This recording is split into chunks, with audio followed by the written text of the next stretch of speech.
Dr. Brad Faught, Executive Principal, the Academies at Jonesboro High School. Dr. Faught, Jonesboro Public Schools, they've offered a couple of options for students this year. The state came out with a third alternate guideline of attendance for students this year at school. Can you explain those and what we're doing at JHS? Well, our first and our biggest priority is to keep our kids safe.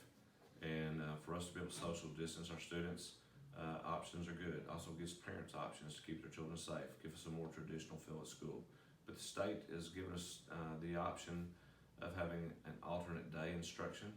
And what this will mean is that students will be running an A-B type schedule where your student would be on campus 2 days in a row, but while your child's at home, they'll still be learning remotely with that group of kids, same time during the day.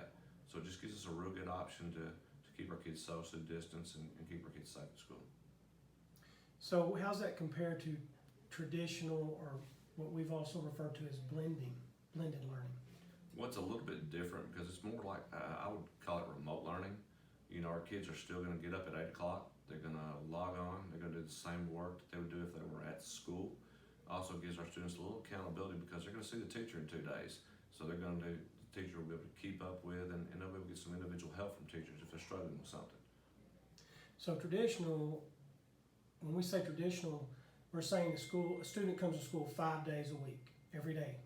Traditional is a kid would come from 8 to 3 every day, Okay. just like we did, in the past. And so then the alternating day, a student would come, say, Monday, Tuesday, and they would be home working remotely on Wednesday and Thursday, and then come back the next 2 days on campus. That's correct. And like I said, the purpose is, and the reason we've got this latitude is for two things really: to give parents and students choices, but it's also to social distance. It's difficult to social distance 1,400 kids at a school that's built for 1,000. So if kids will choose this option, what will happen is our kids will have a more traditional day when they're here, because they'll have more freedoms, cafeteria, different things like that. Okay. And then we also offer Virtual Academy, the Jonesboro Public School Virtual Academy, which I know registration is closed, but how is that different as the alternating days? Well, Virtual Academy would be very similar to what college students are doing when they take virtual classes. I know a lot of our parents have taken online classes. Everything would be done virtually. All their assignments, they'll work independently at home. Won't have as much support as you would in the blended type class or the alternate type class, because you see that teacher in person every other day. Thank you, Dr. Faught. Yes, sir. Thank you.